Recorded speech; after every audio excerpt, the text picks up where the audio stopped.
Welcome to our study of Paul's second letter to the Corinthians. In chapters 8 and 9, Paul takes up the subject of stewardship. Stewardship refers to taking care of what you have.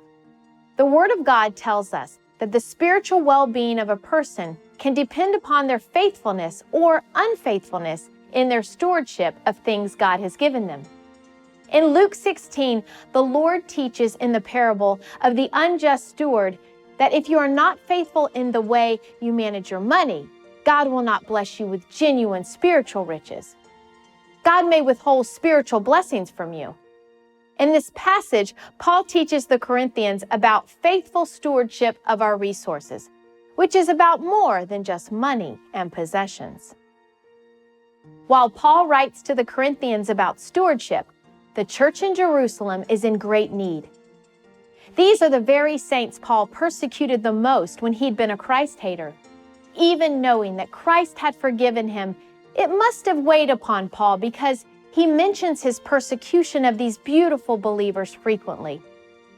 As Paul writes this letter, these Jerusalem saints are in dire straits, and he's taking up a collection to relieve some of their suffering.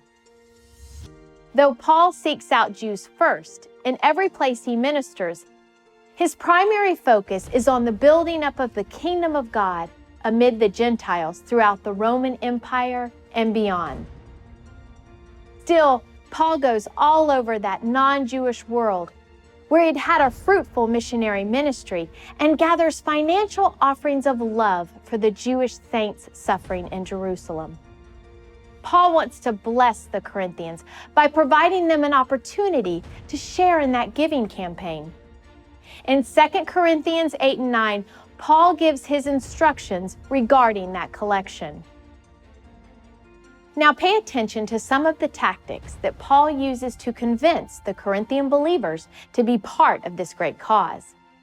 When Paul is writing to the Corinthians from Philippi, he praises the generosity and sacrificial giving of the Philippian congregations. Paul says in 8:1-6, "Now, brethren, we wish to make known to you the grace of God, which has been given in the churches of Macedonia, that in a great ordeal of affliction, their abundance of joy and their deep poverty overflowed in the wealth of their liberality.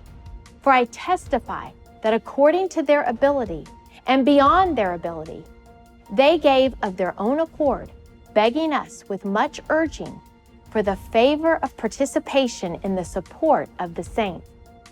And this, not as we had expected, but they first gave themselves to the Lord and to us by the will of God." Here we observe the sincerity of the giving of the Philippian believers. Paul says in 8:5, "They first gave themselves to the Lord and to us by the will of God." Paul does not accept offerings from people unless they meet that prerequisite. They had given of themselves first to God and then to Him in order to further the will and the work of God. They also give of their own desire, pleading for the privilege of doing so. This seems important to Paul. Paul does not wish to coerce people into generosity through bribery or threats. A willing and glad heart matters to Paul. He says that giving should always be a free will offering. God loves a cheerful giver, not one who gives grudgingly. They give generously, and that helps us understand something of the principles of their stewardship. Paul says in 8:2 that in a great ordeal of affliction, their abundance of joy and their deep poverty overflowed in the wealth of their liberality. These people do not give from their abundance. They give out of their extreme poverty at the time of severe trial. Never forget this. Givers give even when they have nothing. Takers take even when they have great abundance. Now, that raises the question of the ability of their giving. Paul mentions this in verse 3 when he says, "They gave according to their ability and beyond their ability." Paul says that the Philippian giving is based upon what they have, not upon what they do not have. A lot of times when we think about it, we think that giving is unrealistic, like, now if I had a lot of money, I would give a lot of money to the Lord. But you see, your stewardship is not based upon what you do not have. Your stewardship is based upon what you do have. We all have something that we can give to the Lord so that we might be a part of His accomplishments and share in His kingdom work. The quality of your giving is not about the amount of resources you have. It's about the amount of willingness you have to contribute what you can to the kingdom. The Philippians give beyond their ability to give. Therefore, Paul says at the beginning of these 2 chapters, I want to tell you about the grace of the giving of the Philippians. It is not what you accomplish or attain or achieve. It is what is possible because the grace of God is in your life. You can prove the grace of God in your area of giving. That is what Paul calls the grace of giving. Then in 2 Corinthians 8, 6 through 8, Paul brings the Corinthians themselves into the picture, establishing his praises for the Philippians as an example for them to follow, saying, So we urged Titus that as he had previously made a beginning, so he would also complete in you this gracious work as well. But just as you abound in everything, in faith and utterance and knowledge, and in all earnestness, and in the love we inspire in you, see that you abound in this gracious work also. I am not speaking this as a command, but as proving through the earnestness of others, the sincerity of your love also. These believers are excelling in so many ways, yet they lack in the area of generous giving.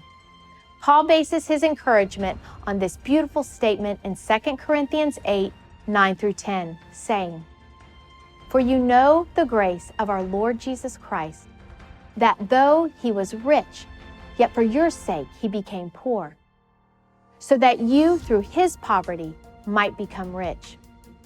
I give my opinion in this matter, for this is to your advantage, who were the first to begin a year ago, not only to do this, but also to desire to do it.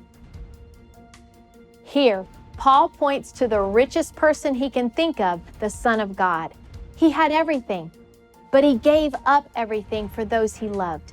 He did not hold back anything. It does not get any more generous than that. In 2 Corinthians 9, 6 through 9, Paul says this again. In the kingdom of God, it's not about how much you give, but about the heart behind your giving. God sees and rewards generosity. Givers give even when they have nothing. This leads to the second point that we see in this passage. There's an element of equality in giving to the Lord. God can take the giving of a poor person, such as these Philippians, and produce more out of that small offering than what man can accomplish with the donations of a rich man. Paul says that there is this perfect equality that is made possible by the grace of God in the area of giving. God uses sacrificial giving to accomplish his kingdom purposes, no matter what the amount. Is this not the very point of Jesus' words about the widow's offering in Mark 12, 41 through 44? And Jesus sat down opposite the treasury and began watching how the people were putting money into the treasury. And many rich people were putting in large amounts. And a poor widow came and put in 2 leptocoins, which amount to a quadrans. Calling his disciples to him, he said to them, Truly I say to you, this poor widow put in more than all the contributors to the treasury, for they all put in out of their surplus, but she, out of her poverty, put in all she owned and all she had to live on. The widow's offering should remind us of something we see in the Old Testament, the discipline of tithing. The word tithe means tenth. That is the first tenth of what a person has. It is not, however, merely a tenth of what a person has. It is the first tenth. That's the important thing about the tithe. According to Malachi, the people are robbing God if they keep the tithe. Beyond the 10th, which is God's, they give offerings. Then beyond the offerings, they make sacrifices. The New Testament concept of giving develops this theme a bit more. It goes well beyond tithing. Many who reject tithing as Old Testament legalism have completely missed the point of New Testament stewardship. We do not act as though we are being forced, doing and giving out of fear or threat. We act willingly, overflowing from a passionate desire to see God's kingdom springing up in the hearts of men and women all over the world. If you are stingy with the church, you are stingy with God, and you have a reason to check your dedication to Christ. If you begrudge every penny that goes to help others rather than to help yourself, you have a reason to question whether the Spirit of Christ reigns in your heart. The New Testament principle is best understood this way. Everything belongs to God, and you are just a steward or manager of what God has given you. Stewardship does not teach that you just give God 10% and the rest is yours to do as you please. No, stewardship says that it all belongs to God and that you are responsible to manage for Him all that He has given you. On that final day, when you stand before the Lord to give an account of your stewardship to God, the issue is not going to be how much you gave compared to others. It will be how generously you gave, how willingly you gave, and how abundantly you gave. The question will be, why did you spend so much on your pleasures compared to how much you blessed others and supported Christ's church? The issue then is going to be management. How did you manage what He entrusted to you for the glory of God? This is not a threat or something to fear, but it is a thermometer for your spiritual health. This is the equality of giving in God's kingdom. All of us are called to steward what God has given us, whether it be a little or a lot. If you are interested in stewardship, meditate on 2 Corinthians 8 and 9. You will discover that those chapters are two of the most magnificent chapters in all the Word of God on the subject of stewardship. Paul says, if you, Corinthians, want to become a part of God's work, these are the principles of stewardship that will show you how to become faithful stewards. As we close, we must ask, what about you?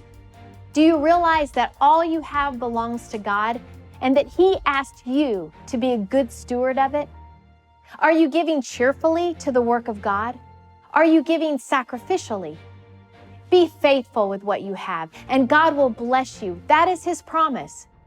Study God's Word because it will teach you how to be faithful with all He has given you.